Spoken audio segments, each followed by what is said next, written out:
On verra ça dans quelques minutes. Après les 4 vérités que voici, Caroline Roux reçoit ce matin David Rachlin. Alors, il est sénateur du Var, maire de Fréjus, directeur de campagne de Marine Le Pen. Hier, les deux candidats se sont rendus coup pour coup et le ton monte à la veille du débat puisque chacun cherche maintenant à séduire au-delà de son camp.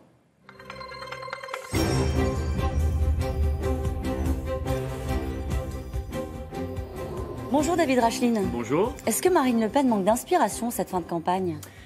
Non, pas du tout.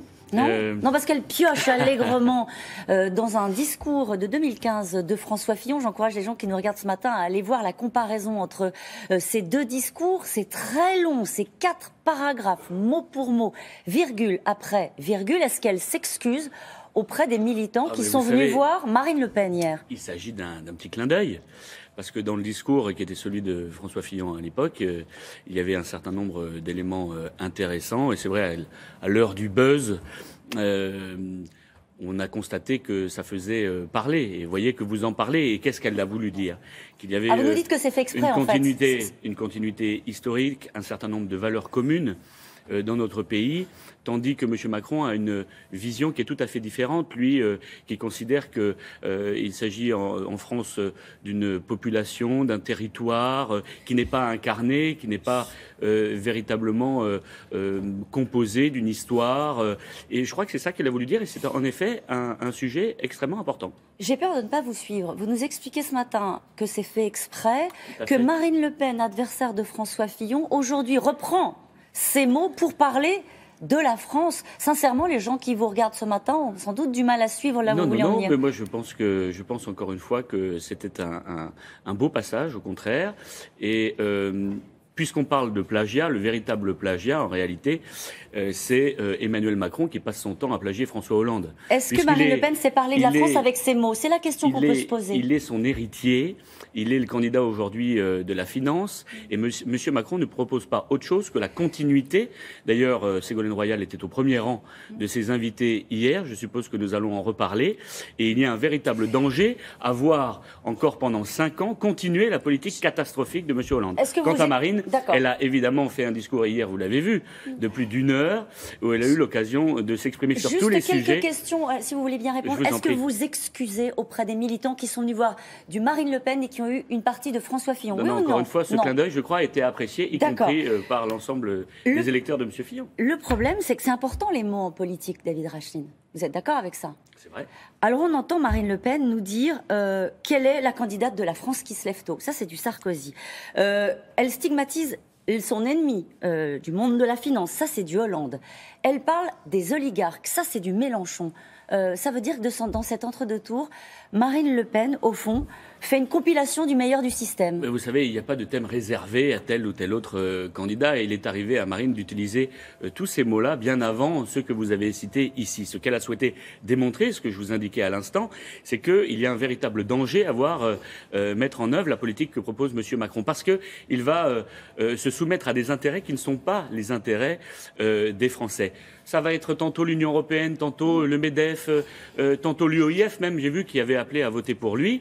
Au moment où les Français doivent faire un choix, je crois qu'il était essentiel qu'elle puisse exprimer cela. C'est juste une compilation désormais l'entre-deux tours, au fond, d'éléments, de candidats qui étaient présents soit avant le premier tour. Non mais c'est important, pardon, on est à 5 jours d'une présidentielle, David Rachlin. C'est pas une histoire de buzz. Vous êtes un petit peu caricatural, et je ne sais pas si vous étiez là hier, mais elle a fait un discours au contraire extrêmement intéressant, qui est disponible en ligne sur notre site internet, où elle a parlé de son projet, du patriotisme économique qu'elle veut mettre en œuvre, de notre volonté de soutenir et de défendre les services publics, de protéger notre modèle de protection sociale, de sortir immédiatement de Schengen pour protéger les Français face au terrorisme, face à l'insécurité, face à une immigration qui devient totalement incontrôlable, quand M. Macron, encore une fois, propose, lui, de se vautrer dans la même politique que M. Hollande, avec, encore une fois, plus de 250 000 étrangers qui rentrent sur notre territoire chaque année, avec une Union européenne qui devient absolument insupportable et qui nous impose une politique que dont les Français ne veulent plus. Son ennemi, c'est la finance ? C'est quoi la finance? Dans la voix de Marine Le Pen, avec les mots de François Hollande, c'est quoi la finance? Ce sont les chefs d'entreprise, ce sont les multinationales, c'est qui la finance? Mais oui, effectivement, ce sont toutes ces puissances qui réclament une politique qui est contraire aux intérêts des Français. Et Marine l'a dit hier d'ailleurs. Elle a dit cette année, le candidat de la finance, il a un nom, il a un visage, il a un candidat, et c'est précisément Emmanuel Macron. Parce que lui veut faire bénéficier de sa politique les grandes entreprises sur lesquelles qu'il va continuer à soutenir, comme l'a fait M. Hollande, quand nous souhaitons défendre nos petites et moyennes entreprises, quand nous souhaitons faire bénéficier les entreprises françaises de la commande publique, quand nous souhaitons faire en sorte que la concurrence soit loyale et non pas déloyale comme elle l'est aujourd'hui à cause d'un libre-échange débridé que M. Macron, encore une fois, veut accélérer. Vous avez lu les Échos ce matin? Est-ce que vous avez eu le temps? Parce qu'il y a dans les Échos des grands patrons de grands groupes français, alors je ne sais pas si vous les mettez dans la catégorie la finance, qui expliquent en quoi le projet de Marine Le Pen est dangereux à leurs yeux. Alors c'est rare des grands patrons qui prennent la parole, alors ils expliquent que ce serait une rupture de compétitivité. Certains annoncent qu'ils partiront, qu'ils mettront la clé sous la porte. Vous leur dites quoi cela? Bon vent?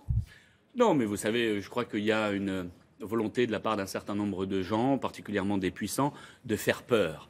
Alors ils essayent de faire peur, mais moi je crois que ça ne prendra pas. La réalité, c'est que c'est aujourd'hui qu'il y a une situation dramatique, 9 millions de pauvres, 6,5 millions de chômeurs, un déficit majeur de compétitivité en effet, des charges beaucoup trop importantes, peut-être pas pour eux en effet, mais pour nos petits entrepreneurs, pour les petites et moyennes entreprises, pour nos artisans, pour nos commerçants qui sont soumis aujourd'hui à des contraintes administratives insupportables et que nous devons aider. Et nous avons fait le choix, dans le cadre de cette campagne, en priorité, c'est vrai, d'aider ces petites entreprises, c'était la question. D'aider ces petites et ces moyennes entreprises, dans la catégorie le monde de la finance, d'aider ces petites et moyennes entreprises, tandis que celles-là, manifestement, ont été suffisamment aidées par le passé. Ça ne veut pas dire du tout que nous souhaitons qu'elles partent, mais il y a une priorité dans le projet de Marine, c'est d'aider les entreprises qui sont les vraies entreprises créatrices d'emplois. Ce sont nos petites et moyennes entreprises, les entreprises de nos territoires. J'ai du mal à vous couper parfois.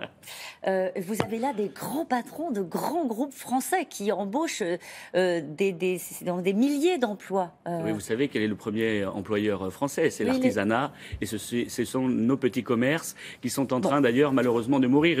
Il va falloir les aider et c'est ce que propose Marine précisément. Alors, vous êtes visé par une information judiciaire sur des propos haineux à l'encontre du maire de Sevran par le tribunal de Bobigny. C'est un juge d'instruction qui a été nommé. Stéphane Gatignon a été qualifié sur le réseau social de belle ordure à exterminer avec le reste.